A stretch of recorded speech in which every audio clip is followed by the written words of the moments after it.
Hello Nerdmigos, Pendragon here. In this video we're going to go over why I'm excited about Astellia. Astellia is an MMORPG that was launched in Korea on December 13th. Studio 8 developed the game for about 5 years before launch. Studio 8 is led by, and I'll probably butcher this name so I apologize, but it's led by Chung Hyun Tae, and he was one of the main developers for Genesis Wars and Lineage 2, which was an extremely popular game. Joining him is Ji Woo Sik, one of the core developers for Lineage 2, and Kim Ji Hoon, who was one of the background general managers for Blade and Soul. And so they have a fair amount of big names within the development studio itself. Studio 8 was able to attract investors, including K-Cube, which is now Kakao Ventures, a subsidiary of Kakao Corporation. Kakao Corporation is a fairly large gaming company, usually known for Black Desert Online recently. 5.5 years ago, Unreal Engine 4 wasn't available, and so Astellia is being developed in Unreal Engine 3. For those of you who don't know, moving from Unreal Engine 3 to Unreal Engine 4 was extremely challenging, and so about a year and a half into development, the team had to decide whether or not to stick with Unreal Engine 3 or move to Unreal Engine 4. It appears that they decided to stick with Unreal Engine 3 and save a lot of the time that they've already invested in development. What we do know is that earlier in 2018, Brunson E&A opened up a subsidiary company here in the United States called BE&A Corp. As a publishing company. Knowing this, I think it's safe to say that Brunson E&A / Studio 8 / BE&A Corp are going to be self-publishing Astellia Online for North America. So far, we haven't heard anything about the European market yet. Studio 8's Chung Hyun Tae was interviewed right before the launch of Astellia in Korea. And to sum up the interview, his goal was to create a very solid classical fantasy MMORPG. And so his first goals was to make something solid and then add on to that solid platform in the form of Astells. And we'll go over that in a little bit. So far, very little is known about the lore of Astellia. We have been able to gather bits and pieces as we played through the Korean client. The Astellian world is surrounded with light and dark magic. As an Astellian, you are using your magic to try to push back the forces of evil. The Evil Queen takes your sister, and you're on a journey to develop your powers to save your sister. As you progress through the game, you gain fighting companions known as Astells that you can call upon to help you fight. We'll be digging into the lore of Astellia in a future video. Because the game has been in development for 5.5 years, there is quite a bit of content available. For PvE, combat is tab target. And as I mentioned previously, the developers wanted to build a solid classic game. And so they used the Trinity system with tanks, DPS, and a healer. And for PvE in the game, you progress through dungeons, which are solo and group play. You also have legendary dungeons, which are more difficult. You have raids, world bosses, and the Colosseum. So the Colosseum, you essentially defend a central point against waves of monsters. For PvP, you have the Arena, which is 1 vs 1 duels, and 4 vs 4 battles. You also have Avalon, which is their 100 vs 100 vs 100 open world PvP map. Now this is an entire map dedicated to just PvP. Of course you have crafting in the game, where you can craft foods, potions, weapons, armor, runes, accessories, etc. In the Korean client, there's already a decent amount of endgame, with a promise of more to come. So far for PvE, we have level 50 dungeons, legendary dungeons, world bosses, and the Colosseum. Hopefully soon we'll also have the raids. The raids, they'll be either 16-man or 20-man raids. For PvE, again you have the Arena and Avalon. Most of the PvP that I've done has been in Avalon, and so far it's been fairly good.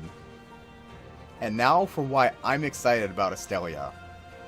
As I mentioned before, BE&A Corp was established here in the United States early in 2018. Doing a little bit of digging, I found that BE&A Corp is a subsidiary of Brunson E&A, which also is the umbrella company of Studio 8. For those of you who don't know, I got my foot in the door in the gaming industry by being a GM for an older game that was developed in the East and published here in the West. Communication was always a struggle, and it was more than just a language barrier or a time zone difference. A lot of the struggle that we had was conveying to the Eastern developers how our players enjoyed the game.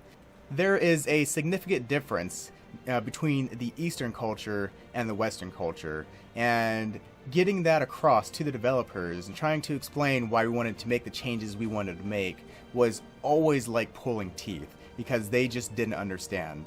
We weren't part of the same company, and so most of our communication was via email or very late night phone calls and meetings.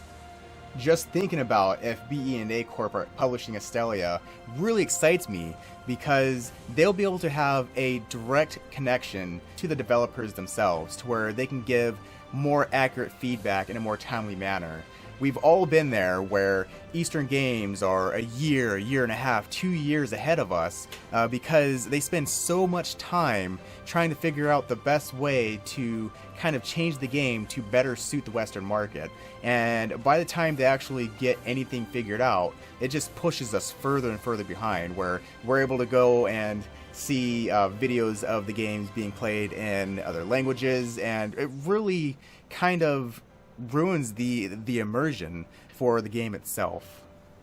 In an interview between MMORPG and Brunson E&A back in 2017, Brunson E&A mentioned that the Western market is extremely important to them, and when they get the Korean Astellia stable, they are very much looking forward to bringing Astellia to the Western market.